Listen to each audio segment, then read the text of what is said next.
கேள்வி பார்வையாளருக்கு வணக்கம். இந்த நேர்காணலில் நாம் சந்திக்க இருக்கும் சிறப்பு மதுரை உயர்நீதிமன்ற வழக்கறிஞர் மாநகரி செல்வகுமார் அவர். சார் வணக்கம். வணக்கம். பெரிதும் எதிர்பார்க்கப்பட்ட இந்த தேர்தலில் திமுக கூட்டணி வெற்றி பெறுவாங்கன்னு நினைச்சோம். ஆனா அந்த தோல்வியை தொடர்ந்து பார்த்தோம்னா அந்த கூட்டணி கிட்டத்தட்ட ஒரு 7 வருஷம் அந்த கட்டி காத்த அந்த கூட்டணி சிதைய தொடங்கி இருக்கிறது. தற்போது விடுதலை சிறுத்தைகள் கட்சி ஆட்சியிலும் பங்கு அதிகாரத்திலும் பங்கு என்ற அந்த முழக்கத்திற்கு ஒத்துழைப்பு கொடுத்த விஜயோட சேர்ந்து அமைச்சரவையில் இடம்பெற்றிருக்காங்க. இதனொட்டி பார்த்தோம்னா கட்சியினுடைய முன்னாள் சட்டமன்ற உறுப்பினர் பனையூர் பாபு நான் கட்சியிலேருந்து விளைவிக்கிறேன்ற மாதிரி ஒரு அறிவிப்பு கொடுத்துருக்காங்க. மாற்றி மாற்றி பேசுகிறாங்க தலைவர் அப்படின்னு ஒரு கருத்தை கூட வச்சுருக்காங்க. இப்படி பார்க்குறீங்க சார்? நம்ம ஏற்கனவே இப்போ பலமுறை பேசியிருக்கோம். இப்போ விடுதலை சிறுத்தைகள் கட்சி பார்த்தீங்கன்னாக்கா அவங்க ஒரு கோரிக்கை, நாங்கள் ஆட்சியிலும் அதிகாரத்திலும் பங்குன்றத கோரிக்கை வச்சுதான் வந்தோம்னு சொன்னாங்க. திருமாவளவன் அவர்கள் இந்த தேர்தலுக்கு முந்தைய இந்த நம்ம தாவேக்காவோட போயிருந்தா இந்த பிரச்சனையோ இந்த பேசுபொருளோ இவ்வளோ விமர்சனங்களோ வர்றதுக்கு வாய்ப்பே இல்லாமல் போயிருந்திருக்கோம். நாங்கள் அது அங்கே அப்போ அந்த காலகட்டத்தில் இது விஜய் மேலே ஒரு வலுவான ஒரு எதிர்ப்பை வச்சுட்டு ஒரு கருத்தையும், அதாவது ஆர்எஸ்எஸ் வளர்த்த பெற்றெடுத்த பிள்ளை சீமானும் விஜய்ன்றது அவரே சொல்லிட்டு அதை தொடர்ந்து வன்னியரசு போன்றவர் ஆமோதிச்சு அறிக்கையாகவும் அவங்க பல்வேறு நேர்காணலையும் பேசிட்டு போகும்போது இந்த பேச்சு இது பார்த்தீங்கன்னாக்கா கடுமையான ஒரு பேசு பொருளாக இருக்கு. இது அவங்களுக்கு ஒரு மிகப்பெரிய பின்னடைவாதே பார்க்க வேண்டியிருக்கு. அதாவது ஆரம்ப காலகட்டங்கள்ல இருந்தே பார்த்தீங்கன்னாக்கா இந்த கட்சியில பார்த்தீங்கன்னா விடுதலை சிறுத்தைகள் கட்சி ஒரு இயக்கமா இருந்தது. அந்த இயக்கம் இவர் அந்த இயக்கம் எப்படி வந்ததுன்றது மதுரையில் இருக்கிறவங்களுக்கு தெரியும். மாவீரன் மலர்ச்சாமியினால உருவாக்கப்பட்ட ஒரு இயக்கம். அதுக்கு பின்னாடி இவர் அந்த பொறுப்புக்கு வந்ததுக்கு அப்புறம் மதுரையில் இருக்கக்கூடிய அருந்ததியர் மக்களால் பார்த்தீங்கன்னாக்கா அவங்க ரத்த சிந்தி உருவாக்கின இயக்கம் இது. அப்படியே மெல்ல மெல்ல மெல்ல ஒரு பறவை இயக்கமாக முயற்சி. அப்போ அந்த காலகட்டத்தில் தேர்தல் மறுப்பு அரசியல், அதாவது தேர்தல் மறுப்பு அரசியல் சொல்லி இந்த திருமாவளவன் அந்த விடுதலை சிறுத்தைகள் கட்சி பார்த்தீங்கன்னா இயங்கிக்கிட்டு இருக்கும்போது கூட்டா தியாகி இமானுவேல் பேர் சந்திரபோஸ், கல்யாண சுந்தரம், அவங்க ஒரு எஸ்டி கல்யாண சுந்தரம், இவங்கெல்லாம் ஒரு கூட்டமைப்பாக இருந்துக்கிட்டு அவங்க ஒரு சமூக போராட்டங்களுக்கு முன்னெடுத்து போகிறது இதெல்லாம் பண்ணிக்கிட்டு இருந்தாங்க. இவங்களுக்கு பூராம நிதி உதவி பண்ணது மதுரையில் இருக்க டாக்கான்ற ஒரு நிறுவனத்தோட இருந்த தந்தை, அதாவது அருட்தந்தை அந்தோணிராஜ். அவரை பற்றிலாம் பேச மாட்டாங்க. அவர் இப்போ உயிரோடு இல்லை. அவர் தான் இவங்களுக்கு ஒரு புரவலராக இருந்து எல்லாம் பண்ணாங்க. இவருக்கு எப்போ அதாவது இவர் தொடர்ந்து களமாடிக்கிட்டே இருக்காரு. எல்லா இப்போ இந்த இயக்கம் பார்த்தீங்கன்னாக்கா பாருங்க, விடுதலை கட்சி இயக்கம்ன்றது தெளிவாக சொல்லணும்னாக்கா ஒரு தேவேந்திர குல வேளாண் சமூகத்தை சேர்ந்தவரால் உருவாக்கப்பட்டு ஒரு அருந்ததியரால் வளர்க்கப்பட்டு அதுக்கப்புறம் அது பறை இயக்கமாக மாறிடுச்சு. இப்போ இந்த இயக்கத்துக்கு எப்போ வாழ்வு வருதுன்னா, இப்போ மேலவளவு படுகொலை இருக்குது பார்த்தீங்களா, அந்த காலகட்டத்தில் அந்த மேலவளவு படுகொலை காலகட்டத்தில் பார்த்தீங்கன்னாக்கா இந்த பிரச்சனை வெகு தீவிரமாக போகும்போது இதை மருத்துவர் ஐயா கிருஷ்ணசாமி அவங்க பார்த்தீங்கன்னா கையில் எடுத்து அதை பெரிய பிரச்சனையாக்கும் போகும்போது தான் இவர் இந்த கையில் இதை அதாவது இந்த பிரச்சனையை அவர் கையில் எடுக்கிறாரு. நீங்கள் இந்த வரலாறை சுட்டி காட்டினா நம்ம அவர் தலைவர் பார்த்தீங்கன்னா திருமாவளவன் ரொம்பவும் ஆக்ரோஷமாக பேசுவார். அடங்கமறு அத்துமீறு என்னென்னமோ பேசுவாங்க. எந்த ஒரு வினைக்கு எதிர்வினை ஆட்டுனதே கிடையாது. இளிச்சவாயிங்க தேவேந்திர குல வேளாளர் மட்டும்தான். ஏன் அதில் அருந்ததியரை கூட சேர்த்துக்கலாம். அவங்க கூட பார்த்தீங்கன்னாக்கா அவங்களும் களமாடி உயிர் தொண்டிருக்காங்க தவிர எந்த ஒரு சாதிய பிரச்சனைகளுக்கும் தென் மாவட்டங்களில் ஒரு எதிர்வினை ஆற்றுனதாக சரித்திர சான்றே கிடையாது, இந்த வேங்க வயல் வரைக்கும். அப்போ இருந்தே அவங்க அந்த அதாவது மூப்பனார் தலைமையில் ஒரு 98 பாராளுமன்ற தேர்தலில் பார்த்தீங்கன்னா ஒரு கூட்டணிக்குள்ள வர்றாங்க. தேர்தலுக்கு வரும்போது அதிலிருந்தே அவங்களோட பாதை மாறிடுச்சு. அதை மேலும் எண்ணெய் ஊற்றி வளர்த்தது பார்த்தீங்கன்னாக்கா ஜெயலலிதா அவங்களுக்கு வாய்ப்பு கொடுக்குறாங்க, எம்எல்ஏ ஆகிறாரு. அதை தக்க வச்சுக்கிட்டு அவர் என்ன பண்ணுறாரு, அதை அப்படியே தென் மாவட்டங்கள்லேருந்து வட மாவட்டங்களில் போகும்போது அவர் யார் யார் எப்பப்போ வர்றாங்கன்றதை நீங்கள் ரொம்ப உற்று கவனிக்கணும். இப்போ செல்வபுரந்தக அவர் எங்கே இருந்தார், ஏபிஎல்எஃப்னு இருக்கும்போது பூவை மூர்த்தியார் அமைப்பில் இருந்தவர். அவர் ஒரு அரசு ஊழியராக இருந்து அவருக்கு மேலே பெரிய பித்தான் இருக்கும். அந்த இடத்துல இருந்து இவர் விசிகாவுக்கு வர்றாரு. இது விசிகான்றேன், புதிய தமிழகத்துக்கு வர்றாரு. புதிய தமிழகத்திலிருந்து புதிய தமிழகத்துக்கு அவரே அலுவலகத்தை ஏற்படுத்தி கொடுத்து புதிய தமிழகத்தை அவருடைய அவர் ஏற்படுத்தி கொடுத்த அலுவலகத்தை அவரே அடிச்சு நிற்கிற மாதிரி புதிய தமிழக கட்சியெல்லாம் கட்சி கொடிய எரிச்சு போட்டு அப்படியே அங்கிருந்து எங்க வர்றாரு, திருமாவளவன் வர்றாரு. இதுக்கு முழுக்க திமுக பின்னணியில் இருந்தது. திமுக தலைவர் கலைஞரதை இவர் ஊக்குவிச்சவர். இவர் அப்படியே ஜெயலலிதாவுக்கு போனதுக்கு அப்புறம் அதுக்கு அடுத்து திருப்பி பார்த்தீங்கன்னாக்கா திமுக வர்றாரு. அதில் இவங்க யாரு நம்ம செல்வ பிறந்தையெல்லாம் பெங்களூர்ல எம்எல்ஏ ஆயிடுறாரு. அந்த எம்எல்ஏ ஆனதுக்கப்புறம் அந்த காலகட்டத்திலையும் ஒரு சின்ன ஒரு பிரச்சனை வந்துச்சு. 2008 நினைக்கிறேன். அப்பதான் செல்வ பிறந்தெல்லாம் கட்சியை விட்டு நீக்கவே கிடையாது. இவர் அந்த இயக்கத்தை வந்து கட்சியாக மாத்துறாரு. மாத்தின உடனே இவர் அங்கிருந்து என்ன பண்றாரு, மாயாவதிகிட்ட போறாரு, பிஎஸ்பிக்கு போறாரு. பிஎஸ்பிக்கு போனதுக்கப்புறம் தான் அதுக்கப்புறம் தான் காங்கிரஸ் அவர் வந்து அப்படியே வராங்க. இவங்க இந்த காலகட்டத்தில் இனப்படுகொலை, இந்த தமிழ் இனப்படுகொலை, தமிழ் தேசியம் இதெல்லாம் ரொம்ப தீவிரமாக கொண்டு போய் அவர் ஒரு தமிழ் தேசியவாதின்னு அவர் கட்டமைச்சுக்கிட்டாரு.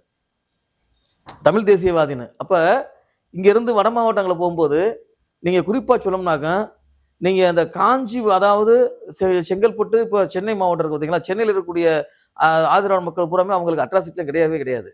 அந்த திருவள்ளூர் அந்த காஞ்சிபுரத்துல இருந்து பார்த்தீங்கன்னா கொஞ்சம் பின்னாடி இருந்த கிராமங்கள்ல தான் இருக்கும். நீங்க தாம்பரம் போன்ற பகுதியிலலாம் அவங்க நிலச்சி வாழ்ந்தார். நான் அங்க இருந்தேன், பார்த்துருக்கேன், அவங்களோட பழகிருக்கேன். அவங்க பூராமே நிலங்கள்லாம் இருக்கு. இந்த நம்ம அப்படியே தெற்க வர வர வர விழுப்புரம் இந்த பக்கம் இருக்கும்போது தான் அவங்க ரொம்ப வெள்ளந்தியாகவும் அவங்க வந்து ஒரு அடக்குமுறைக்கு உள்ளானவங்களாகவும் இருப்பாங்களே தவிர அவங்களுக்கு வந்து பார்த்தீங்கன்னா அவ்வளவு ஒரு பெருசாகவும் போராட குணம் இருக்கக்கூடாது. ஆனால் இந்த சென்னையை சுற்றி இருக்கவங்க பூராமே இங்கே தென் மாவட்டங்களில் ஒரு குறிப்பிட்ட சமூகம் அவங்க எப்படி ஒரு ஆளுமை செலுத்துறாங்களோ, எப்படி சமூக விரோத செயலில் இருப்பாங்களோ அது பூரா அவங்க பண்ணுவாங்க. அங்கே எல்லாருக்குமே சென்னையில் இருந்தவங்களுக்கு எல்லாருக்குமே தெரியும்.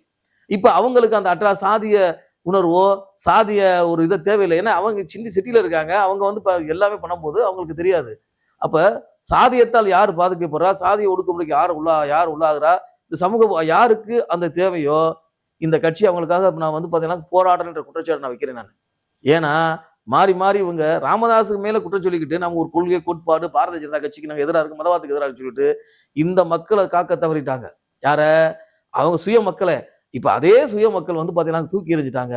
இங்க யார் வந்து பாத்தீங்கன்னாக்கும் அதாவதுங்க ஒரு தடவை தான் ஏமாற்ற முடியும். என்னைக்குனாலும் வேஷம் கலைஞ்சே தீரணும். அதை வெளிப்படையா பேசணும். யாரா இருந்தாலும் நான் இன்னார், நான் இப்படி வந்தேன், நான் இங்கிருந்து வந்தேன். அப்ப இங்க இப்ப அருந்தியதர் கூட வந்து பாத்தீங்கன்னாக்கும் சமூக சூழல்ல வந்து பாத்தீங்கன்னா ரொம்ப அடக்குமுறைக்கு உள்ளானவங்க. ஆனா இந்த சமூக அடக்குமுறைகளுக்கு எதிராக அனைத்து சமூகத்தோடையும் போராடிட்டு அதாவது அனைத்து சமூகத்தோடையும் போராடி வழக்குல ஏற்று இன்னைக்கு சிறையும் ஜாமீன் அலைஞ்சுக்கிட்டு இருக்கிறது வந்து அதாவது தேவேந்திர குல வேளாளர் சமூகம் மட்டும்தான். இது இந்த சூழல்ல வந்து பாத்தீங்கன்னா திராவிட கழகங்கள்னா திராவிட இயக்கங்கள் பூரா என்ன பண்ணிட்டாங்க, அவங்க அதாவது திராவிட முன்னேற்ற கழகத்தோட ஒரு நிரந்தர ஓட்டு வங்கியா இருந்துச்சு. அந்த ஓட்டு வங்கி கொஞ்சம் கொஞ்சமா போய் வெளியேறிடுச்சு. இப்ப இந்த சூழல்ல அந்த நிர்வாகிகள் இருக்கான் பாருங்க, அந்த அதாவது திமுகவோட நிர்வாகிகள் பூராமே அவன் ஒரு குறுநில மன்னர் மாதிரி இருந்துகிட்டு அந்தந்த பகுதியில அவன் இந்த சமூகத்தை ரொம்ப அரசியலா வந்து எலிவேட் ஆகாம கூடாது, அரசியலா மேலோங்கி வந்துடக்கூடாது, இந்த பல்லர்கள் வரக்கூடாதுன்ற ஒரு எண்ணத்துல இருந்துகிட்டு பதவிகளை கொடுக்கறதுல இருந்து எல்லாமே இந்த இதுல வந்து பாத்தீங்கன்னாக்கா அவங்க அப்படியே அமுக்கியே வச்சிருந்தேன். அரசியல்ல வந்து அமுக்கி வச்சுக்கிட்டே இருந்துகிட்டு இன்ன வரைக்கும் எங்களுக்கு ஒரு உரிய பிரதிநிதித்துவம் அரசியல்ல மறுக்கப்பட்டுட்டே வருது. காரணம் நாங்க தென் மாவட்டங்கள்ல அனைத்து சமூகத்தினருக்கும் எதிராக இருக்கோம், அடக்குமுறைக்கு எதிராக போட்டிருக்கோம். ஆக இப்ப சமூக நீதினு சொல்லும்போது யாருக்கு நீங்க முக்கியத்துவம் கொடுக்கணும்னாக்க முழுக்க முழுக்க இந்த நாட்டை ஆளும் தகுதியே தேவேந்திர குல இருக்கு. இதை தமிழ் சமூகமா இருக்கக்கூடிய அத்தனை பேருமே உணரணும், அவன் வாய்ப்பை கொடுக்கணும்னு சொல்லணும். இப்ப இங்க வந்து பாத்தீங்கன்னா இங்க அப்படியே மாறுபடுங்க. எந்த ஒரு பிரச்சனைக்குமே ஒரு அதாவது ஓங்கி பேசுறதுனாலோ வீரியமாவோ நம்ம போராட்டம் நடத்துனாலோ இல்ல, களமாடுனது யாருன்றதை பார்க்க போகும்போது அதுல குறிப்பா அந்த பட்டியலில் வந்து 76 சாதி இருக்கு.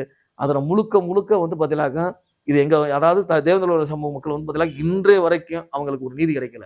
இந்த விஷயத்தை பூராமே முழுக்க அரசியல் அறுவடை பண்ணது வந்து பாத்தீங்கன்னாக்கா திருமாவளவன் தான். இதுல மாற்றுக்கிறதே கிடையாது. இன்னைக்கு அந்த அவர் போனது அவங்க இயக்க தோழர்கள்லாம் வந்து பாத்தீங்கன்னாக்கா என்ன பண்ணிட்டாங்க, அவங்களோட நிலை மறந்து திராவிட இயக்கங்களுக்கு நிகரா வந்துடுறாங்க. வன்கொடுமை வழக்கு கொடுக்கறது, கட்ட பஞ்சாயத்து பண்றது, நிலம் மோசடி செய்யறது நிறைய பாருங்க வந்துட்டு இன்னைக்கு அவங்க வந்து அந்த மக்களை பார்க்க வரல. ஆக அவங்களும் அந்த திராவிட இயக்க அரசியலுக்கு உட்பட்டு போனது விளைவுதே இன்னைக்கு அதாவது வட மாவட்டங்கள்ல யாரை நம்பி இருந்தாங்களோ அவங்க பூரா வந்து பாத்தீங்கன்னா விசில் கோட்டு போட்டாங்க. இப்ப இந்த கட்சி வந்து பாத்தீங்கன்னாக்க வேற வழியே கிடையாதுன்ற போதுதான் இவர் ஒரு ஸ்திரத்தன்மை இல்லை.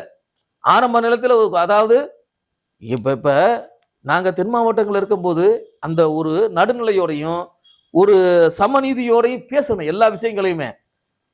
இந்த கம்யூனிஸ்ட் கட்சிகள் முற்போக்குவாதிகள் அவங்க பூராமே இந்த எல்லாருமே வரவே பூராமே அந்த பட்டியல் தலித்துனா தெருநாயின்னு பேர். அதுக்கு ஒருத்தரை தாழ்த்தினே ஒருத்தனை வந்து பாத்தீங்கன்னாக்க மேல மேல உயர்த்தணும் அவசியமே கிடையாது.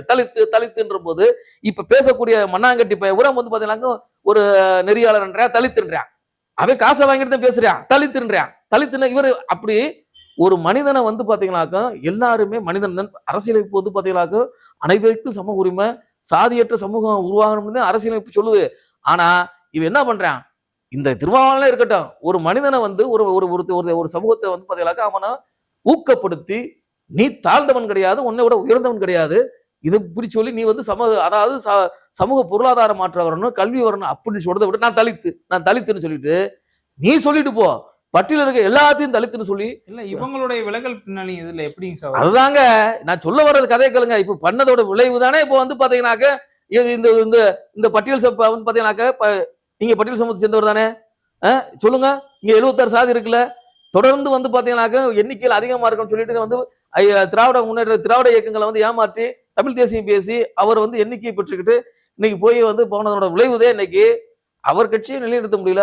எந்த மக்கள் என்னைக்கா இருந்தாலும் வந்து பாத்தீங்கன்னா வேஷம் கலைஞ்சா வெளியேறினது சீட் கிடைக்கலன்னு ஒரு அதிருப்தியா, இல்ல தாவேக்காவோட கொள்கை இல்லாத ஆள்கிட்ட போய் நிக்கணுமான்னு நினைக்கிறாங்களா? பதவி வெறி ஆசை அப்படித்தான் சொல்றாங்க, அப்படித்தான் எடுத்துக்கிற வேண்டியிருக்கு. அதாவதுங்க கொள்கைன்றது வந்து பாத்தீங்கன்னாக்க கொள்கை சித்தாந்தம் என்ன உனக்கு சித்தாந்தம்ன்ற போது நீ அப்ப வந்து பாத்தீங்கன்னாக்க தாவேக்காக்கு முன்னாடி அதாவது கூட்டணி பேச்சுவார்த்தை நடக்கும் போதே போயிருந்தா யாருமே இப்ப கேட்க முடியாதுல்லங்க. இங்க இங்க வந்து பாத்தீங்கன்னாக்க இங்க திமுக கூட்டணி நின்று வெறும் தோல்வி செஞ்சதுக்கு அப்புறம் போன தடவை வந்து 4 எம்எல்ஏ இப்ப 2 எம்எல்ஏன்ற போது ஒரு பெரிய தோல்வியாத்தையும் பார்க்க வேண்டியிருக்கு. அதாவது இன்னமும் போனா தோத்தது பூராமே தாவேக்கா எம்எல்ஏட்ட, தாவேக்காட்டதான் தோத்துருக்காங்க. யாரு நீங்க நல்லா பாருங்க, பிசிகா யார்கிட்ட தோத்துருக்கு, தாவேக்காட்ட தோத்துட்டு அதே தாவேக்காவோட கூட்டணி வச்சு இன்னைக்கு வந்து பாத்தீங்கன்னாக்க வன்னியரசு போன்றவர் வந்து பாத்தீங்கன்னாக்க நாங்க வந்தே மாதரம் பாடினதுக்கு வந்து ரொம்ப எதிர்ப்பு தெரிவிச்சிடும் போது அவர் பதவி இருக்கும் போது வந்தே மாதம் பேசுறேன், அப்ப வாய மூடி இருக்கும் போது அப்ப என்ன பேச வேண்டியிருக்கு. இன்னைக்கு சமூக வலைதளம் இன்ஸ்டாகிராம்னு அரசியலை மாத்தி எல்லாம் வந்துருச்சு. யார் எது பேசினாலும் இப்ப நம்ம பேசுறதுக்கு நான் 100 பேர் வந்து எதிர்வினையாற்றுவேன். அது ஆனா எது உண்மைன்னு யோசிக்கக்கூடிய சூழலை உருவாக்கிட்டாங்க. ஏதோ திரைக்கவசி திரைமுகத்துல வந்து தாவேக்கா வந்திருக்கலாம், ஆனா எந்த ஒரு செயலும் உடனடியாக அனைவர் இல்லங்களுக்கு போய் சேருது. வால் போஸ்ட் ஓட்ட வேண்டியது இல்ல. இப்ப நானும் அவங்களோட அந்த இயக்கங்களோட பார்க்கும்போது சுவர் விளம்பரம் எழுதுறதும் அது அருவாளர் ரத்தத்தை சொட்ட எழுதுறதெல்லாம் வந்து பாத்தீங்கன்னா வீரம் இல்லைங்க, இறங்கி களமாடணுங்க. மக்கள் இதை பார்த்துக்கிட்டே இருக்கான். அதனாலதான் வந்து விசிகாவுக்குள்ள ஒரு பூகம்பம் வெடிக்கிற மாதிரி இருக்கு. இன்னும் பல நபர்கள் வந்து முக்கிய புள்ளியெல்லாம் சொல்றாங்க. இது அதாவது அதை நான் திரும்ப சொல்றேன், இது பட்டியல் சமூகம் இடம் கொடுத்துட்டாலாம் கிடையாது. அவங்க அதாவது எல்லாருமே எல்லா சமூகங்களையுமே ஒடுக்கப்பட்ட மக்கள் இருக்காங்க. பொருளாதார ரீதியா மற்ற விஷயங்கள்ல வந்து அந்தந்த சமூகங்களுக்குள்ளே ஒடுக்கப்பட்டவங்க இருக்காங்க, இருக்கத்தை செய்யறாங்க. ஆனா இவங்க வந்து பாத்தீங்கன்னா இதுல வந்து திராவிட முன்னேற்ற கழகங்களோட இணங்கி போய் அந்த கட்சியில அதிகாரம் அந்த ஒரு துணி, அந்த ஒரு அரசியல் துணி அந்த இதை பழகிட்டா. இப்ப இது விட்டு கொடுக்க முடியாது. அவன் வந்து பாத்தீங்கன்னா சமூகத்துக்கான இல்லைன்றத நிரூபிஞ்சு போச்சு. இப்ப நீங்க பாருங்களேன், இப்ப அதாவது சாதி பார்த்தா ஓட்டு போட்டாங்க, ஆனா எல்லாருமே தெளிவாத்து வாக்களிச்சிருக்காங்க. விசிலுக்கு வாக்கு போட்டிருக்கான். ஆனா விசிலுக்கு வாக்கு போட்டவங்க பூரா வந்து பாத்தீங்கன்னா ஒரு இந்த தென் மாவட்டம் இப்ப எங்கெங்க போட்டிருக்காங்க, மதுரை மாவட்டம், தென் மாவட்டம், மேற்கு மாவட்டம், வேற எங்க வந்திருக்கு திருநெல்வேலி, தூத்துக்குடி மாவட்டங்கள். இதுலதான் வந்து வந்திருக்கே தவிர மற்ற எல்லா இடங்களையுமே வரலையே. அப்ப இப்ப திருமாவளவன் வந்து பாத்தீங்கன்னா அவரோட நிலை என்னன்றது இனிமே போக போகதான் தெரியும். இல்ல எதிர்காலத்துல விசிக்கு என்ன ஆகும்? இப்ப தாவேக்கோட போயிருக்காங்க, காங்கிரஸ் உள்ளிட்ட கூட்டணிகள்லாம். அதாவது இந்த ஆட்சி நீடிக்குமான்றது ஒரு சந்தேகம் முதல்ல. ஏன்னா இப்ப இந்த கோயம்புத்தூர் பிரச்சனை எல்லாமே சொல்றாங்க. இதுக்காக ஆட்சியாளர் நம்ம குறை சொல்ல முடியாது. இப்ப வந்து பாத்தீங்கன்னா தமிழகத்துல வந்து மொத்த மக்கள் தொகை வந்து 7.25 கோடியில இருந்து 8.5 கோடி வரைக்கும் இருக்கு. இன்னைக்கு கணக்குப்படி பாத்தீங்கன்னா நீங்க இதுல போட்டாலும் வந்துடும். ஆனா காவலரோட எண்ணிக்கை மொத்தமே 1,20,000 பேர் தான், அதிகாரிகளையும் சேர்த்து. அதுல எஸ்ஐல இருந்து ஐபிஎஸ் வரைக்கும் வந்து பாத்தீங்கன்னா 10,000 கழிச்சா 1,08,000 பேர் 1,30,000 பேர் தான் காவலர்கள். அதை கழிச்சு பாத்தீங்கன்னாக்க மொத்த மக்கள் தொகைக்கு 700 பேருக்கு ஒரு காவலர். யாருக்கு குத்து மதிப்பா 700 பேருக்கு ஒரு காவலர் அப்படின்ற போது எல்லா இடத்துலையும் காவலர்களையும் வேலை பார்த்துட முடியாது, ஆட்சியாளரும் குற்றத்தை தடுக்க முடியாது. இது தனி மனித ஒழுக்கம் சார்ந்தது. இது தனி மனித ஒழுக்கம் சார்ந்தது. அதனாலதான் நம்ம இன்னொரு ஆள் முன்னாடி அதாவது குற்றச்சாட்டை முன்னாடி வைக்கும் போது நம்மளையும் யோசிக்கணும். ஒரு குற்றச்சாட்டு வைப்பது, கருத்து சொல்வது ரொம்பவும் எளிது. ஆனா அது நமக்கு வரும்போது அதோட வருது. அதை இன்னைக்கு வந்து பாத்தீங்கன்னாக்க இன்னைக்கு எந்த ஒரு சமூக வலைதளத்துல எதையோ நோக்கி விட்டு என்னென்னமோ சொல்றேன். 30,000 வாட்ஸ்அப் குழுன்றான், 2 லட்சம்ன்றாங்க. அதெல்லாம் ரொம்ப இதா இருக்கு. பூராமே ஒரு செட்டப்பு, ஒரு சினிமா பாணியில வந்து பேசி இன்ஸ்டாகிராம்ல ரீல்ஸா போட்டு வந்து ஆட்சேபிக்கிற போய் அதே தான் இப்ப திரும்ப வர திரும்பிக்கிட்டு இருக்கு. ஆக நம்ம குற்றங்கள் நடைபெறுவது எந்த ஒரு ஆட்சியாளரும் குற்றத்தை ஊக்குவிக்கிறது கிடையாது. எந்த ஒரு காவல்துறையும் குற்றத்தை தடுக்காம இருக்கிறது இல்ல. ஆனா இது தனி மனித உலகம் சார்ந்தது. எல்லாமே முழுசா அதுக்குண்டான திட்டங்கள் என்னன்ற போது இப்ப உங்களுக்கு தெரியாதது இல்ல. டாஸ்மாக் வந்து பாத்தீங்கன்னா யாரும் ஒழிக்கிறது கிடையாது. 717 கடைய மூடுறோம்னு சொல்லிட்டு இன்னும் முழுசா எந்த கதையுமே ஓடல. அதுல நிறைய பிரச்சனை இருக்கு. இதுல வந்து பாத்தீங்கன்னாக்க இந்த மூடிக்கிட்டு இருக்கும் போதே பேர்லாம் பின்னாடியே இந்த FL2 ஃபார் லைசன்ஸ் அதுல நிறைய பிரச்சனைகள் இருக்கு. இது இப்படி வரும்போது இனி போக போக தான் தெரியும். போக போக தான் தெரியும். இதுல வந்து திருமாவளவோட நிலைமை வந்து பாத்தீங்கன்னாக்க இன்னைக்கு ஒரு திருசங்க நிலையா தான் இருக்கு. ஓகே சார், நன்றி. நன்றிங்க.